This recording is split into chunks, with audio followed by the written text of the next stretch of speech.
All right, my chicken. Good girl. I bet you weren't this good at school, were you? If you are already a fan of the Chalet School, you won't need to be told that Elinor Brent-Dyer's famous fictional school has now been flourishing for almost 70 years. And whether you live in Britain, Ireland, Australia, Zimbabwe or Switzerland, New Zealand, Canada, South Africa, the USA, or any of the other places where Chalet School fans are found, you will certainly know already that the 6th of April 1994 was Elinor Brent-Dyer's centenary. Elinor's record-breaking series contains 59 stories about the imaginary world of the Chalet School and its characters, all published originally by the Scottish firm W&R Chambers between 1925 and 1970. And it's clear the stories quickly became popular, while new titles were regularly added to the series. The earlier books had to be reprinted over and over again. There was even a Chalet School fan club, something unique in the history of the girls' school story.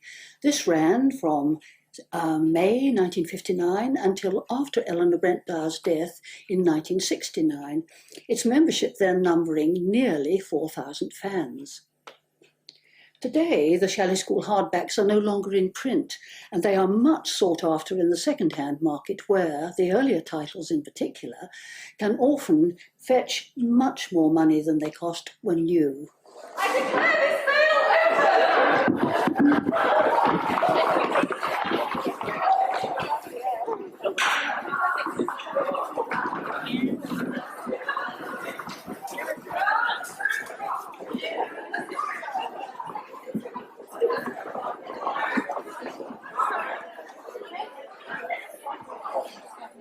But the stories themselves have always been available, because in 1967, HarperCollins Armada embarked on a programme of republishing the entire series in paperback.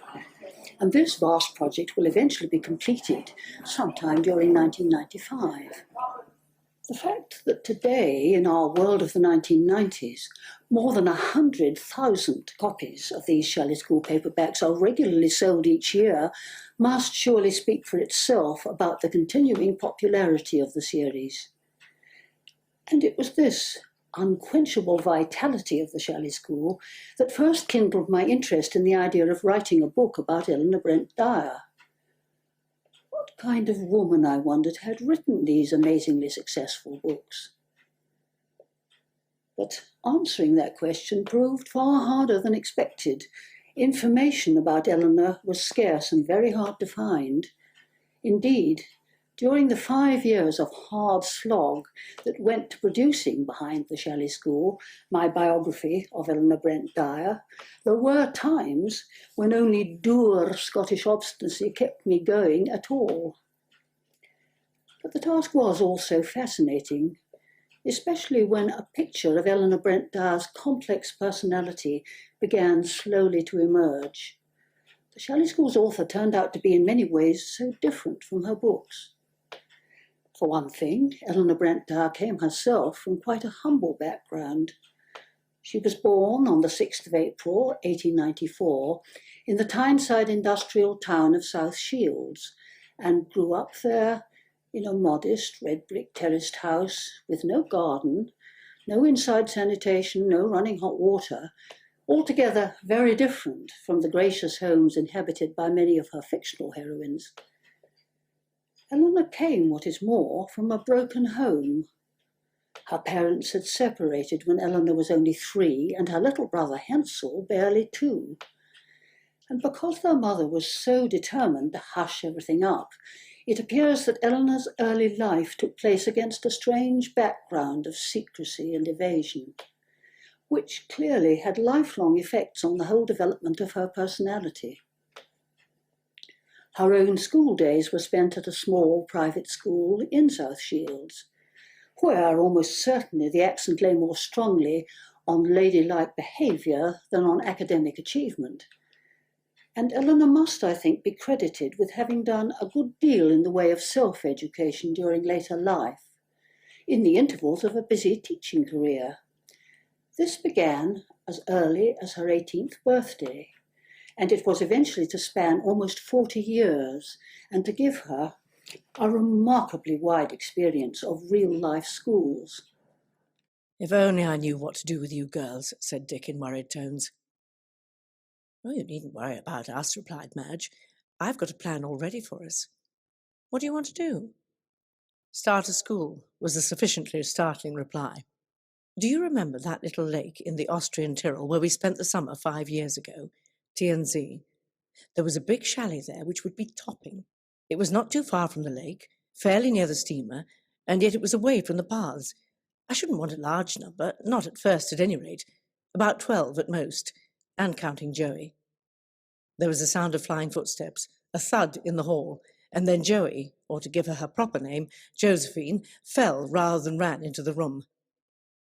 "What am I going to do? I can see it's all fixed." "Remember T&Z? Rather. Well, you're going there. Madge is going to run a school in that big chalet not far from the lake." "What a simply ripping idea! When are we going?"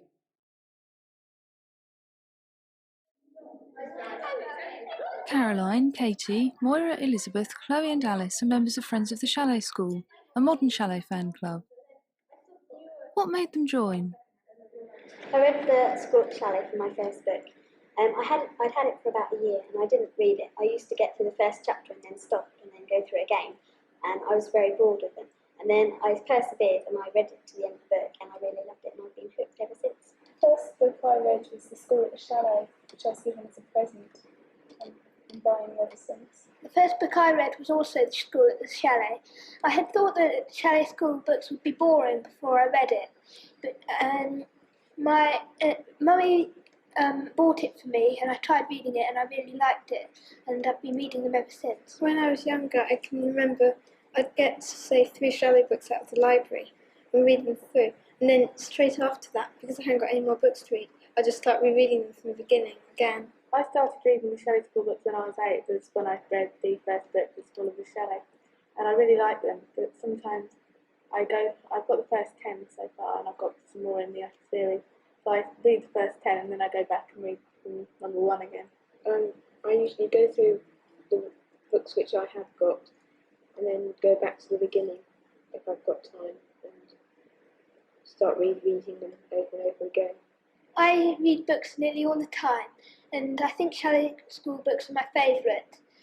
I read them almost every day, but sometimes I get bored of reading a book too often, so I leave it and go back to it a few months later. I like reading the chalet books because they've got such good characters and there's quite a lot of humour in them, and I just laugh when I read them. My favourite character is probably Joe Scott, because he's kind of like Jo, as she's named after her, but she also saved Emma Hope's life. I think my favourite character is probably Madge at the beginning, but then when she changes I don't like her so much because she seems to age too much. What's your favourite character? Joey or Len? Con.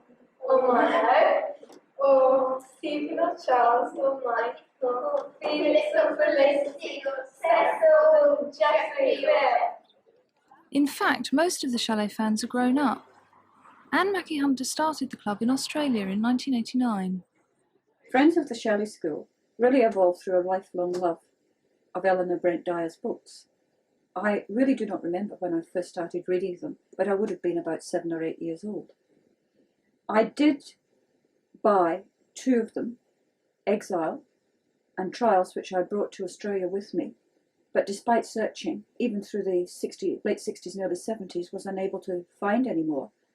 And can remember my excitement when I went to college to find out that they were still available. I found that out through the University Cooperative Bookshop. And I remember my excitement when I found the very first paperback, The Chalet School and Jo. And that told me that it might be possible at some time to finish the collection, and I eagerly waited for each reprint.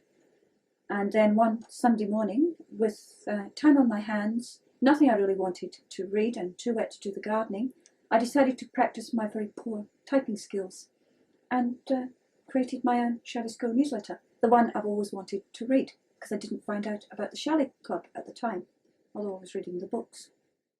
That evening, a friend told a meeting of children's book collectors in Brisbane about the newsletter, and Anne immediately gained 12 subscribers. Soon she had readers in Britain too, among them Jill Bilski. I wrote to a lot of people I knew in England and Scotland who collected Brent-Dyer books because I'd been a collector myself since about the age of 10 and had slowly built up a network of other collectors who I knew, eventually ending up with me becoming a book dealer and selling the books as well as collecting them. And so I wrote to a lot of these people, and a lot of them expressed an interest. And so we got a lot of new members that way. And after that, yes, I had leaflets at book fairs. I put adverts in various magazines, such as Book and Magazine Collector. And again, like Australia, mostly by word of mouth. Members sort of joined, got the newsletter, told their friends who also enjoyed the Chalet School books, and it all blossomed from there. By 1994, there were more than 300 readers, the majority of them in the United Kingdom. The thing that I've always been against is saying it was based in Australia.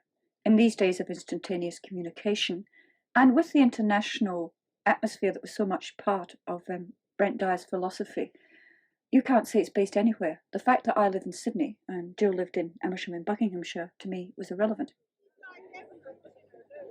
Holly Gurres and Clarissa Cridland formed the club's centenary committee to celebrate the anniversary of Elinor Brent-Dyer's birth in 1994. What made them do it?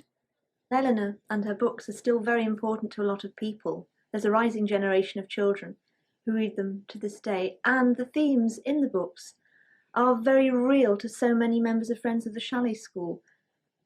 For some of them, the Chalet School is a real world to them.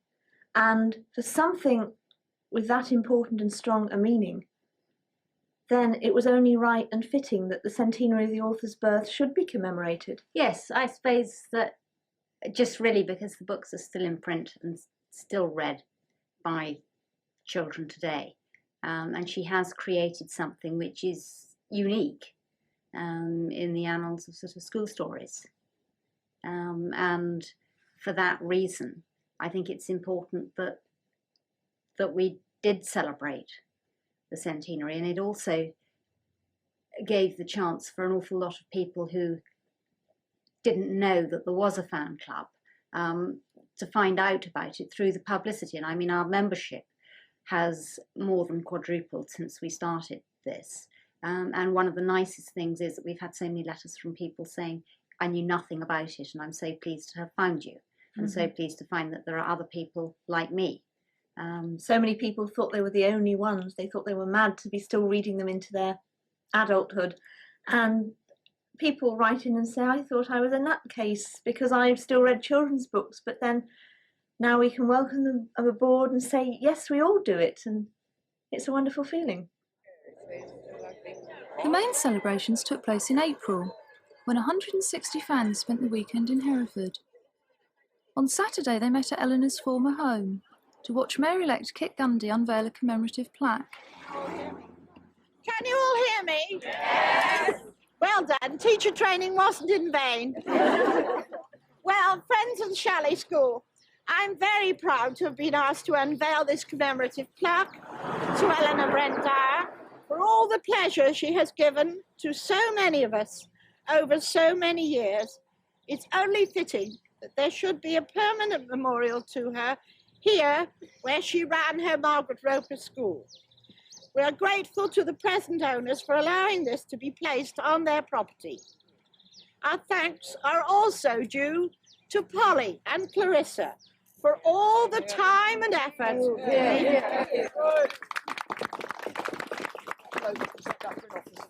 And now, since we are holding up the normal life of this quiet thoroughfare to the astonishment of the local population, I think the moment has arrived for me to perform this very pleasant duty. Before I do so, I would like to introduce you to Luella, who was a pupil at this school.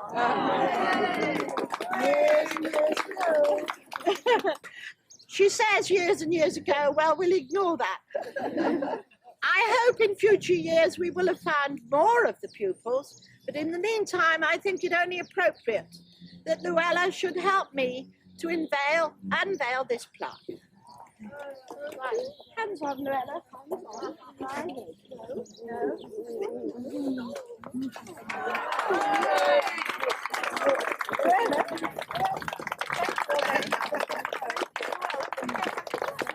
Come on, everybody, take pictures. Kit Gundy was a friend of Eleanor's.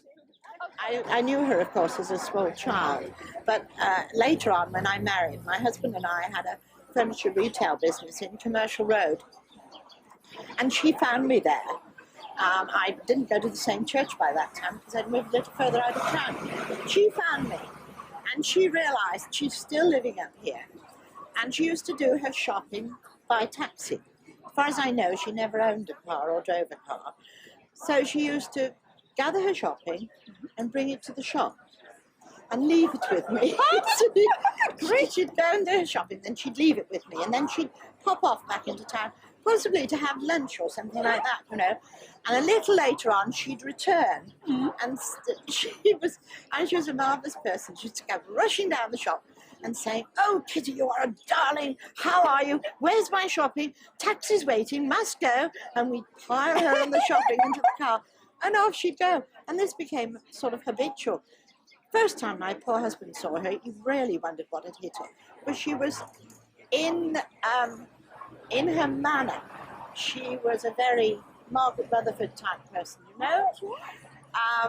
Not in appearance because she was taller, but he was absolutely petrified. I mean, he took one look at her coming through the door and he disappeared. Didn't appear again until the coast was clear. The fans went on to see the sites which inspired the Armishire part of the series. Beth and David Varco had researched a special guidebook. I wanted to know about the Golden Valley, and Helen McClelland did say that the books were written, you know, she felt somewhere around the Peter Church area. But we ought to look at Bow Church as yes, a but we ought to starting have a look point. at Bow Church. So Dave came along. I hadn't told him an awful lot about it beforehand, like a lot of the other wives. I'm a male interest by marriage, you know, as a lot of men are. And so we came to Bow Church, and it was just wonderful. We just seemed to meet the people who gave us the information. And when we came here, and all the text in Eleanor's books fitted exactly, well, we said this must be, you know, and we'll work from here. Having found this, everything else falls into place. I read all the Golden Valley books and took every piece of information out that could be used for directions for us. And having established this as the school, it was then easy to take Gay Lambert's escape, when she went home to meet her half-brother from here, and also Gwenzy's disappearance into the hedge where she disappeared for 24 hours. We even found that in the place. And where the bog was, which is she didn't introduce that actually here. She introduced that down the island books, but that information was here. We just get a buzz from it, really. We get a buzz from it. That's what we do for fun. So we find it exciting, and when the pieces of jigsaw sort of fit in to the picture, then well, it's just exciting. It really is. Jenny and Rachel Davis joined the group on Saturday afternoon. Jenny was a member of the original Chalet Club, but let her membership lapse when she went to high school. Although I carried on reading children's stories, it wasn't something that one actually admitted. You did it on the sly.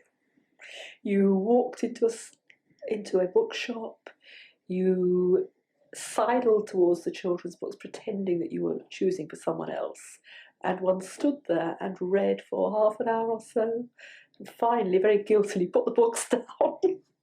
It's only recently I've been able to actually go back to them. Because of you, yes. Very much because of you. Because then you can pretend you're choosing for me. Oh yes, it's marvellous. And it's marvellous to be able to say, what do you think about Miss Annesley? What do you think about Joey? It's lovely to be able to choose them and not to have to be guilty any longer. Do you remember the bit about those snails going up the window? I thought that was hilarious. And when, I think she's head girl, isn't she, when the baby voodoo. Oh, baby voodoo's fantastic, yes. Is that to get rid of the matron? As well as the snails. Well, I think the snails were And actually... the Shakespeare was to get rid of matron. Oh, was it? Mm. Oh, that's right. Yes, they had to go around reading up Shakespeare for weeks and weeks, didn't they? And then they got told off.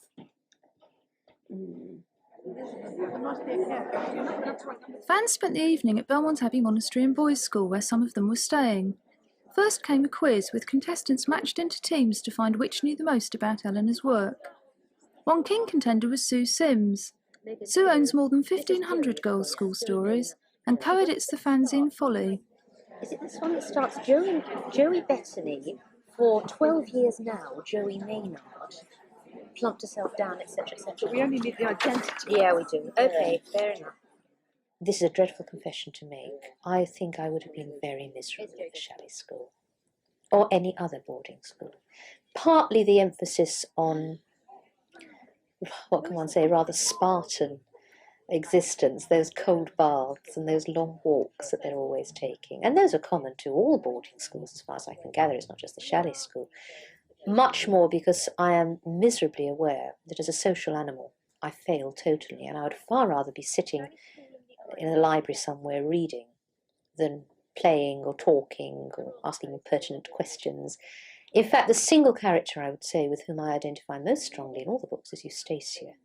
And Eustacia before she reforms. After she reforms, she becomes a fairly standard chalet girl. We don't see very much of her at all until she becomes Dr. Benson and the great authority on Aeschylus. But in her early days, yes, I would have sneaked if anybody had pulled my hair. And I would have sneaked, if I got the chance, if I'd seen people wasting their time playing noughts and crosses. And I couldn't see why I shouldn't use any library it took my fancy to use. So, enormous sympathy with Eustacia. But overall, despite this, the Chalet School I loved because it was, of course, a wish fulfillment. The girls who went there, as I knew I would have gone there, unpopular, disliked, out of things. By the end of the book, they were in things. There is no disguising the fact that Eustacia Benson was the most arrogant little prig that ever existed. That's very good. The evening finished with a formal dinner at the Abbey. Speakers included Luella Hamilton, an old girl of the Margaret Roper School. If you've seen the building where I went to school, those of you who are there today, you will appreciate it wasn't a bit like the Chalet School. It was much smaller, for one thing, and in the centre of a town. There was no gym, no laboratory, no playing fields as far as I can remember. I just remember the garden. But that garden was huge as I remembered it.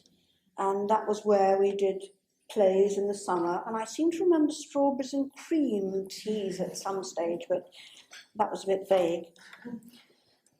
But Miss Brent-Dyer did try to instill into us the sort of values that were important at the Chalet School.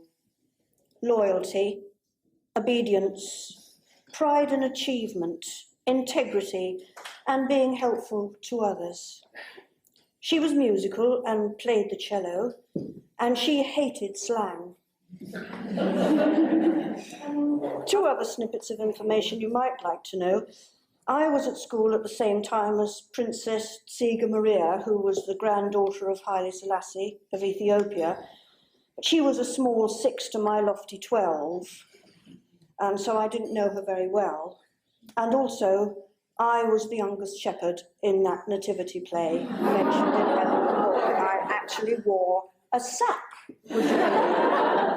And finally, to put all the aforegoing into context, and I'm sure BD would have approved of that,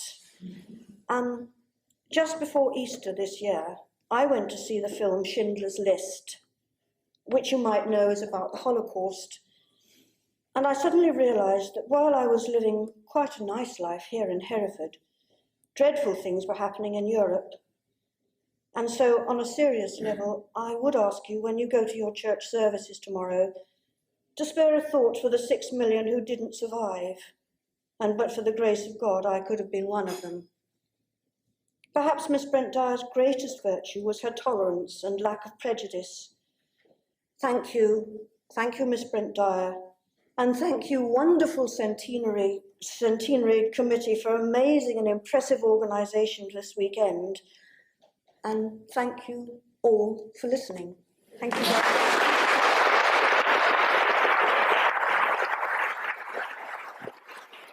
1924 was arguably the most important year in Eleanor's life, because that was the year she decided to visit the Austrian Tyrol and to spend her summer holiday at the beautiful lakeside village of Pertisau on the Achensee. Had she decided to go elsewhere that summer, it is possible the Chalet School would never have existed, because unquestionably it was Pertisau and the Achensee which inspired the series. Not only did they provide a notably attractive and fun location for the series, but Eleanor's memories of that Tyrolean holiday undoubtedly coloured her imagination and her whole approach to the series, even when the Chalet School had eventually, for various reasons, to be relocated elsewhere. Long ago, when I was a child and first read the books, I never thought that Eleanor's Brisau am Tegernsee was a real place. But in 1950, when I was staying in Austria with my mother, I made an amazing discovery. We were staying in Innsbruck, and I was struggling through a local guidebook, mine German not being quite as good as Joey Bettany's, when the name Scholastica leapt out at me. That's a place that's frequently mentioned in the early books. And further breathless research with a map revealed other familiar place names, Geisam, Buchau, Seespitz, and so on, all grouped round a lake that wasn't called the Tegernsee, but the Achensee. And there, in exactly the right situation beside this lake, was a village reached, just as in the stories, by mountain railway and lake steamer, called not Brisau, but Pertisau. It had to be right. Despite those altered names, everything fitted, and to my great joy I had discovered that the original site of the Chalet School really did exist, or, I should say, really does exist. Later, in the 1970s, I was lucky in having 6 immensely enjoyable family holidays in Pertisau, and it was in following the footsteps of the Chalet School girls round the Achensee district that my plans for a biography of Elinor Brent-Dyer began slowly to take shape. For although no directly personal records of Elinor's visit have survived, in reading the early Chalet School books it's possible to picture everything about her holiday. The wonderful beauty of the mountain scenery comes through in every chapter. The chalet beside the lake, where she and her holiday companion Lillian had stayed, the many ways in which they and the other 2 friends, whose names appear in the dedication to the school at the chalet, the many ways they had occupied their time. Above all, the atmosphere of enjoyment and friendship. It's all there in the books. And today, a commemorative plaque outside the parish church in Pertisau rightly acknowledges the importance of Pertisau and the Achensee in inspiring Elinor's Chalet School series. They come down to here twice. We don't really want to go around the lake. Go on Saturday. Daphne Barfoot founded the first modern Chalet School newsletter, The Chaletian. In May, she took a group of her readers to visit the lake where it all began. I started the Chaletian, it was about 3 years ago, and that was through the Abbey Chronicle. I heard about the Abbey Chronicle by accident and joined that. And then I found that people who were writing in that about the Abbey books quite often said, well, of course, I really like the Chalet School books better. And so I wondered if there was a place for an English Chalet School club. And so I started it and I advertised it through the Chronicle, and then Folly put an advertisement in. And I believe that somebody put it in the Book and Magazine Collector at one point, because 1 or 2 people came from there. And then it was word of mouth, and I've got about 100 subscribers now. Because I started the magazine, I said, would anybody be interested in going on a trip to Achensee? And 7 of us went 2 years ago. And then I planned this trip for the centenary. Although at the time when I planned it, I didn't realize that it was the centenary of the author's birth.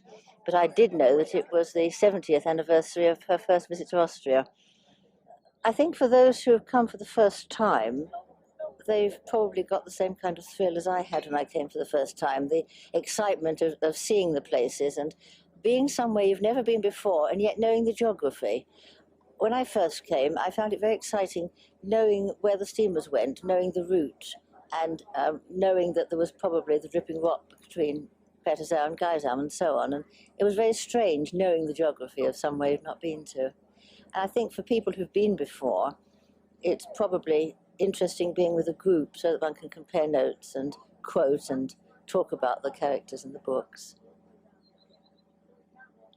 I think it's because it's exciting to realize that they're real places, because so many books are purely fiction. And here you've got somewhere that, although the distances have been changed and the names have been changed, it is about a real place, and so you can almost pretend the thing is real, and you can say, well, this is where they did that. This is where they got caught in the storm on the elm, and this is where they went to pan for gold in the Zilla, and so on. And it somehow gives the books more reality. And as some of us were saying yesterday, that we almost felt like being old girls at the Chalet School. They went down to Sparts by the funny little mountain train which crawls up the side of the mountain from the plain below to the great Turntal. With Madge were the seniors. Miss Maynard and Miss Carthew had the middles, and Mamselle, Miss Durrant and Miss Wilson looked after the babies. Mari and Eigen had come to help carry the baskets, and they were as excited as the rest. They sat in awed silence at first, but gradually their tongues were loosened, and they chattered eagerly about the beauties of the journey. From Sparts, the Zillertal winds its way by the banks of the river into the heart of great mountains, where the highest are covered with snow all the year round. Past beautiful woods, the train wound by farmhouses, the walls of which were adorned with wonderful frescoes, and from which linty-locked children appeared to watch the train as it went past. They stopped at primitive little stations. Fugen and Ride and Zell am Ziller were the railway branches off to the east, and so at last to Meyerhofen. Anne Thompson started reading the books when she took over her daughter's collection. I think the thing that I feel about Brent-Dyer's books is a feeling of security, a safe background. No matter what happens, everything always ends up happily. And it's also a time and a place that is familiar. You go back, each time you start another book, you go back into her world, and you recognise the same things, the dormitories with their baton curtains and the classrooms and the people, and there's a sense of continuity.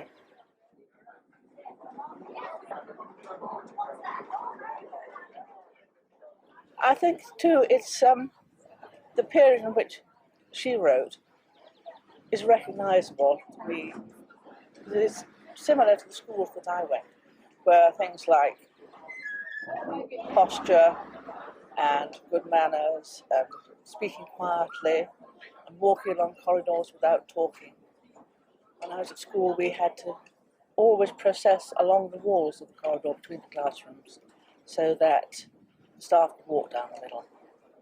Somebody in one of the magazines said that you didn't knock on the staff room door. You stood and you waited till somebody came out, and then you could ask if you had a message or a query. And that was very like the school to which I went. And I suppose too, I'm like her Catholicism, because I was a Catholic in a school where there were only about 3 of us out of about, I suppose, 500. And we were a little clique of our own, a little collection of people with similar thoughts, similar ideas.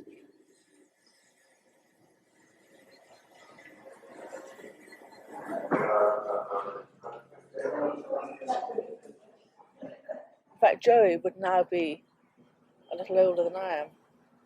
She'd be 70, wouldn't she? So Joey would be older than I am, good gracious. But she never really grew up. And she never went grey. Her hair was black until the end of the books, as far as I know.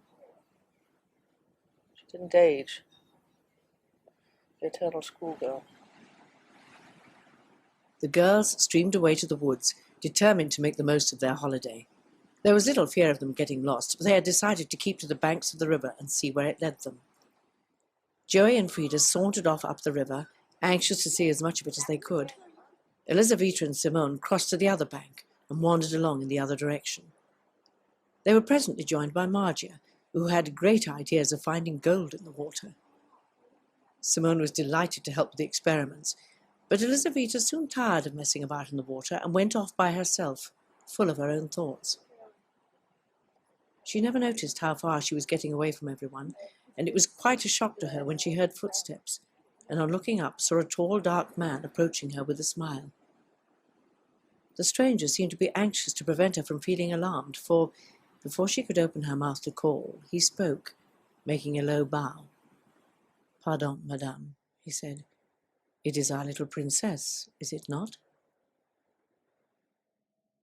Australian Rosa Mriak Mooti now lives in London. In 1992, she published A World of Girls, the first academic study of girls' school stories. Well, of course, I have spent 20 years, or indeed 30 years, trying to work out what appealed to me in the books. And one did have to defend it even in those days, because it was an unusual taste for an Australian teenager in the 60s. But I think, obviously, there were all the things that everyone talks about. The exotic setting was very nice.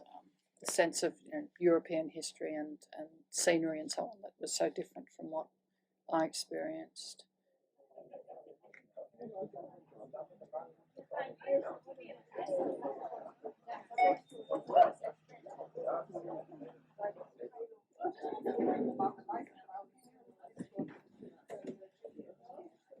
But my argument has been, certainly ever since I became a feminist, that what I liked about them was that it was a world of women and girls, where you could actually be yourself without having to worry about boys and the pressures of heterosexual society, which were very strong in the 60s and early 70s for teenage girls. And I think I used them as a form of escapism, as of course people do use fiction, but I use them to escape into a world where women could be anything and do anything, and where women friends counted. Because that was not very easy to find in real life in those days, or indeed, it still isn't. I think the pine was probably came down lower in those days. Yes, and those are the meadows full of head. They must be unique. I think the experience of 1994 has shown that. The huge gathering at Hereford, the huge readership of the Friends of the Chalet School newsletter and Daphne's Chalation as well. I mean, I think most of us have had the experience of feeling we were the only ones, or one of only a few people we knew who were interested in these books, who cared about them passionately. And then to discover there's not others, but hundreds all over the world, I think is really quite amazing. And that this number is being added to, because these books are selling at the rate of 100 or 150,000 a year. Some of those, I mean, many of those, it must be to kids nowadays, is really amazing. I think Elinor Brent-Dyer's never had her due, and this is, of course, because she's a woman writer writing for girls, and no one's interested in those. Children's literature, women's fiction regarded as trivial and negligible, not worth bothering about. But, of course, in literary terms, that makes her very important, and the book's very important. And I would argue that in sociological terms, they're also very important. Because they probably have given girls and women, and they probably still do give girls and women, wider horizons and a sense of alternatives to the dominant culture that they might not get anywhere else. I've been to Bettany once before, but it was a long time ago and in the winter and only for one day. I like the Alps because I went to Switzerland last year and spent some time in the area where the Swiss Chalet School books were set. What I found, in fact, in coming was that I very much enjoyed getting to know the other women, some of whom, of course, I met at Hereford, and that was helpful, a helpful introduction, and also through the London branch of the Friends of the Chalet School. I've enjoyed the walking. I mean, now that I enjoy walking, I didn't realise there was so much and that I would do so much, and that's been fabulous. And I guess, really, it was the sense, it's the all-women thing. I actually really appreciate that. It's being with a group of women with whom perhaps I don't have a lot in common otherwise, but we have got this really enormous bond of this kind of shared history almost over years and years and years, just based on the Chalet School books, because they're very real to all of us. At this point, the girls might break ranks and walk as they chose, so long as they did not get either too far ahead or loiter. Tekla was left with Vanna and Frido, who looked at each other. Both wanted to set this very unpleasant new girl right, and both were rather shy about doing it. But Frida, though she was quiet and very backward about coming forward, as Joey had once phrased it, was also very conscientious. "May I say something to you, Tekla?" she asked in her soft, pretty voice. "Speech is free," said Tekla coldly. "I know, but you may not like what I wish to say. Only I think that if I do not, someone in your form may, and perhaps not so nicely." Tekla looked at her scornfully. "Do you think I care for anything those girls may say? Those girls, many of whom come from the trading classes." "Yes, that is it," said Frida, seizing on this opening. "It is this, Tekla. We never trouble about what our fathers are. The thing we think of is what we ourselves are. Drop all these foolish ideas and become one of us."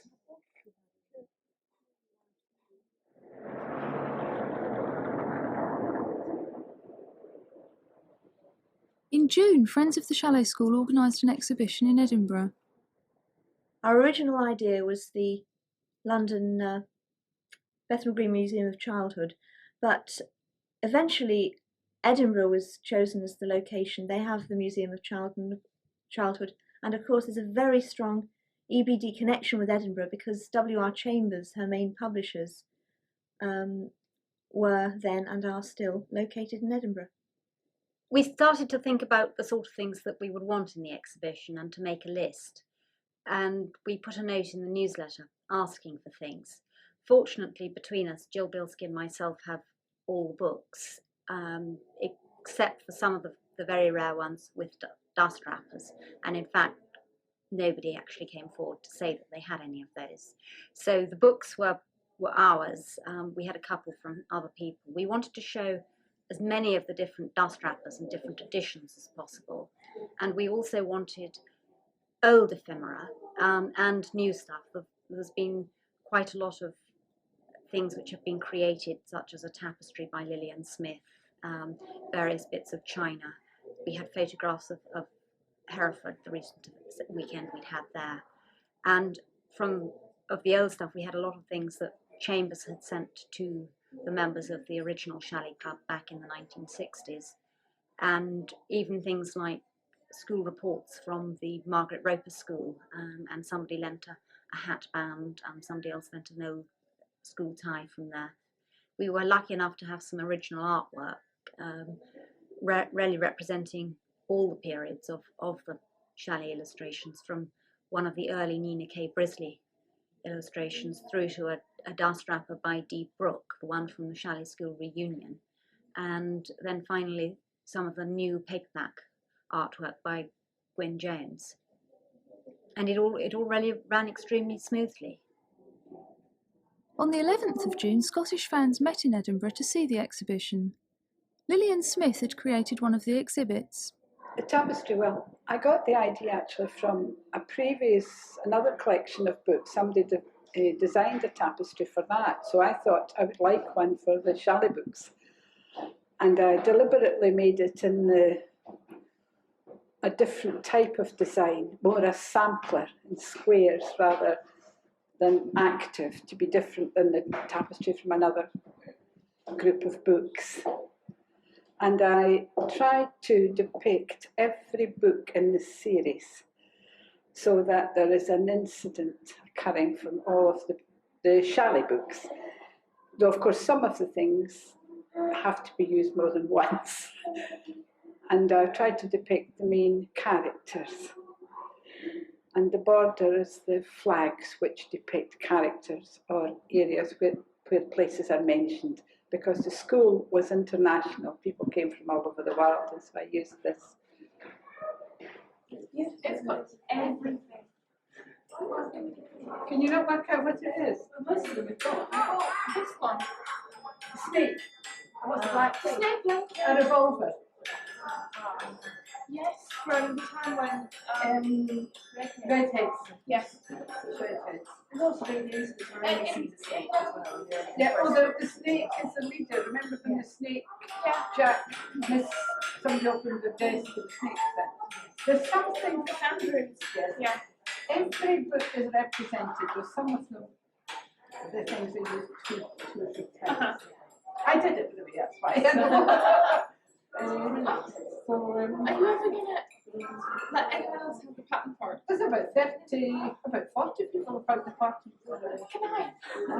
I was glad to be able to share it with others, though it's not terribly well done. It's only my second attempt, but yes, I was quite happy to have it on show so that others could see about the Chalet book. And I know there's so many people interested in handiwork now, and to show that this is an interest that actually I got through collecting books.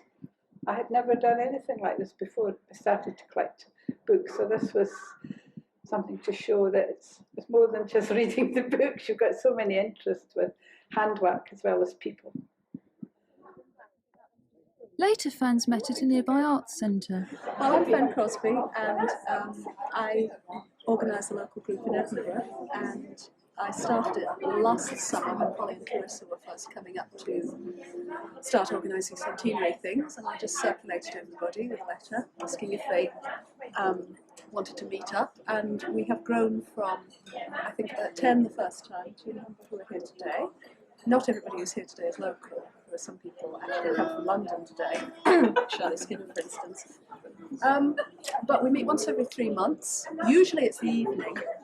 Today is different because we thought we would try a daytime meeting for once, and it seems to be very successful. We do all sorts of things. We have quizzes sometimes. At Christmas we had a quiz with prizes, which is a thinly disguised excuse for giving Christmas presents. And we have had swapping books around. We have had just talking about dealers and other clubs like Folly, that kind of thing. But really it's mainly a social thing. And despite what the reporter from Scotland on Sunday asked me when she rang me to ask me about local clubs, we do not dress up as schoolgirls and go to public places. She seemed to think this is what we do, but no, we don't. No, we don't. Yay. Oh, brilliant. The Chalet School's happy years in Tyrol were brought to an enforced ending by the Nazi annexation of Austria. This event, in real historical time, took place in March 1938, and it thus had already happened several weeks before the publication of the 13th Chalet School book, The New Chalet School. And that must have caused an immediate dilemma for Elinor and her publishers, because not only had that 13th book left the Chalet School happily established in Austria, it seems likely, bearing in mind Elinor's track record, that by this time she would already have planned, if not part written, a 14th book, still using the Tyrolean background. And now clearly the international situation from 1938 onwards ruled out this possibility, especially with Hitler's Germany becoming ever more threatening, something of which Elinor seems to have been more aware than many others of her generation. In any case, Elinor had specifically Chalet School problems of her own at this time. For what role was she to find for her pivotal character, Joey Bettany, who was now irrevocably past school age, though still reluctant to be considered a full grown-up? In the end, Elinor tackled all the problems head-on, and in making full use of the international crises, she wrote what would prove to be one of her most popular books, The Chalet School in Exile. Here, as well as relating the perils endured by Joey with Jack Maynard, Miss Wilson, and a group of Chaletians during their hazardous escape from Austria into Switzerland, the story also describes how the many harrowing events accelerate the maturing of Joey's character. And this does make it possible for the reader to accept that in the course of the book, Jo becomes first engaged, then married, and in the later chapters, the mother of triplet daughters. Meanwhile, both Joey and the Chalet School find new, if only temporary, homes in another of Elinor's favourite places, the Channel Island of Guernsey, which she had of course visited in 1923, the year before her Tyrolean holiday, and where she had set a number of her La Rochelle stories. That's her other series. And in bringing the Chalet School to Guernsey, Elinor enjoyed an opportunity of linking her two series by welcoming a number of the La Rochelle characters into the Chalet School. In September, more than 30 fans spent the weekend on Guernsey. Well, I think we thought of Guernsey really because she didn't just write the Chalet School books. One of the other series she wrote was a set of 7 loosely connected books known as the La Rochelle series, 5 of which are either wholly or partly set in Guernsey. And there are also 2 of the Chalet books which have, well, the Chalet School in Exile has its second half in Guernsey, and the Chalet School Goes to It has a chapter and a half in Guernsey. And it seemed a very obvious place to choose. It's also obviously an attractive island and somewhere very nice to go. It was quite gratifying to know that some people were coming on this trip who'd never actually read the La Rochelle series, but if you like, the Chalet spirit had pervaded all the things we'd done so far for Centenary Year. They'd had such good times meeting with other like-minded individuals, and they wanted to be part of it again and discover the La Rochelle country for themselves. All your gosh is ordered, but could you, how many want tea? Me. Mo Everett helped organise the weekend. Well, I'd rediscovered Brent-Dyer when I came over to Guernsey. We was working in the grammar school, and they were throwing out old books. And I'd been working in there, and I had started to reread them. And they were throwing out first edition New Chalet School and one of the Chalet School for Girls, Volume 2. So I thought, oh, well, I'll keep those. And then I had no idea how I was going to get hold of any other hardbacks. So I started to buy the paperbacks. My daughter started to read them. She was 10 then. Fell in love with them. Then I discovered another hardback in the Oxfam shop. And from then on, she wasn't interested in the paperback. She wanted all the hardbacks. I'd never heard of the La Rochelle series, so I started to collect them. But then I started to find all the different places, take photographs. And then when the celebrations came up and Guernsey was mooted as a place to come, I thought I'd go into a lot more detail. We were out to establish, for example, where Polly learnt to swim in Maids and where they used to fall off the water into the sea, where the fire was when Peter Tagari was killed saving Anne, and so on. And I just worked from the books and got the State's archivist who holds all the history material on Guernsey. And we just worked together to hunt up all the places and took it from there. I think the house must have either been that antique shop or that antique shop, because they're the only ones actually on a corner. All right? And they came up that street to the house or up Fountain Street to the house. Right.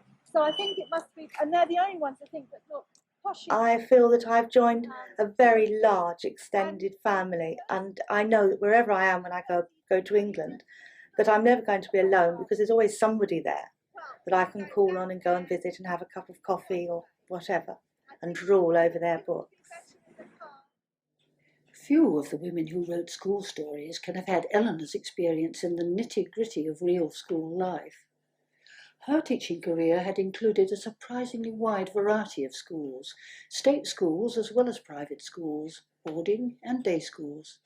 She had even founded and acted as headmistress in her own school, the Margaret Roper School in Hereford, where she had gone to live in 1933, and this school she ran herself for the 10 years between 1938 and 1948. Undoubtedly, Elinor would have liked her real-life school to resemble the Chalet School, and it's clear that the basic aims and ideals of the two schools did have much in common. Nevertheless, there were, for many reasons, wide differences. And although the Margaret Roper School undoubtedly filled a local need during the war years, it never enjoyed the phenomenal success of its fictional rival. Nor was Elinor, for all her undoubted gifts as a teacher, really suited to being a headmistress. Her main interest throughout the years had always lain in her writing.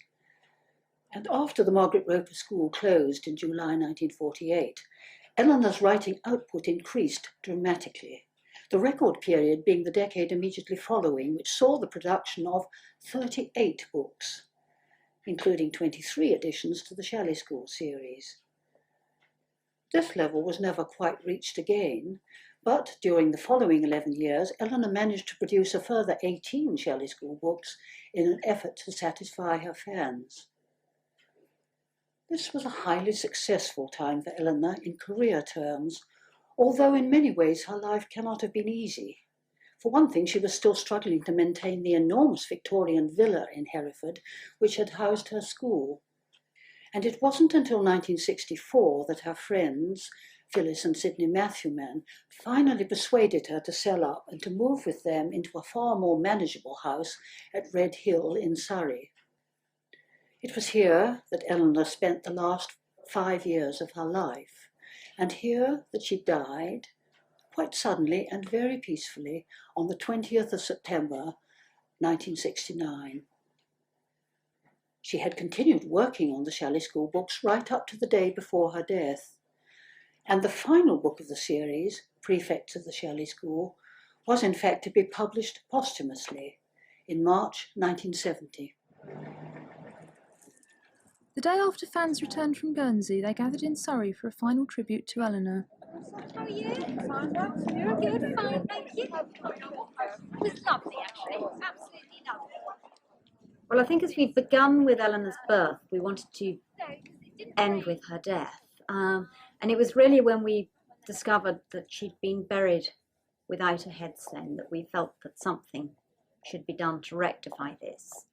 And then when we were working things out, we realised that the 20th of September 1994 would be exactly 25 years to the day after she died. And so it seemed a fitting time to choose. We put a note in the newsletter asking people whether they would be interested in donating money towards a headstone and perhaps coming to a service on that day.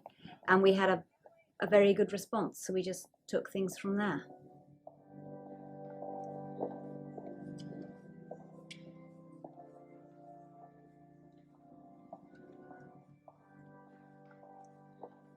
Speakers at the service included Chloe Rutherford, Elinor's heir. Elinor Brent-Dyer was an intimate friend of my family for many years. I can remember her clearly from my youth and have a vivid picture of her from many family outings, visits to Hereford where she lived. To a youngster, her outward visible appearance was rather daunting. The ample figure with its strong arms and shoulders, the deep, sometimes gruff voice, the face of unmistakable authority, made her someone who appeared, if not severe, then certainly an imposing and dominant presence. A heavyweight Flora Robson with the merest hint of a twinkle in the eyes. Well, that should give you an accurate picture. It took me quite some time to realise this was the outward mask of the working headmistress. Behind that facade lurked a complex, single-minded, lovable, clumsy, stubborn, forward-looking, spiritual, dottily humoured personality of enormous charm and innate wisdom. With hindsight, I can now recognise a born educator, someone who almost whooped with joy and enthusiasm at the chance of encouraging and opening a young mind. As I came to realise, this was no old-fashioned fuddy-duddy, but a very kind and generous one, a mine of information and a fount of common good sense. May I just finish by saying, personally, thank you, Elinor. God bless you. We chose a Hereford stonemason, just to carry on the EBD connection. Kept the inscription very simple. We wanted to show that it was donated by the fans, so we chose to use the Friends of the Chalet School logo on the gravestone above the simple inscription, to convey that a lot of fans still have a love for that author, and just to give a very fitting tribute to her. It's the characters, and that they all seem to have such a marvellous time. and they've always got happy endings. I hate books that haven't got happy endings. But I think the books for me as a child, I mean, everybody had their place in the Chalet School. Nobody was disapproved of. And there were understanding teachers. Well, our teachers were okay, but they weren't understanding. They were there to teach. And they had nice uniforms that suited them. Well, our uniform was grey and white and didn't suit me. And everybody had their place. It was very hierarchical and very secure. And then after I worked in London, and then there were the air raids, the flying bombs, and the rockets. And there's the very famous quotation, "What is death? Falling asleep with God to awaken his presence," which sustained me through periods of danger. And some of them weren't imminent, but some were. We all just like the kind of outlook that the books provide. Society seems to, in a way, be going down and down at the moment. And a lot of people don't have my outlook on life. And I seem to think more and more now it's because I've read these books. And I wish more people would, because perhaps then things would pick up. Even when I am an old lady with white hair, telling all my great-great-nieces and nephews all about my wicked deeds, I'll never count myself as anything but a Chalet School girl.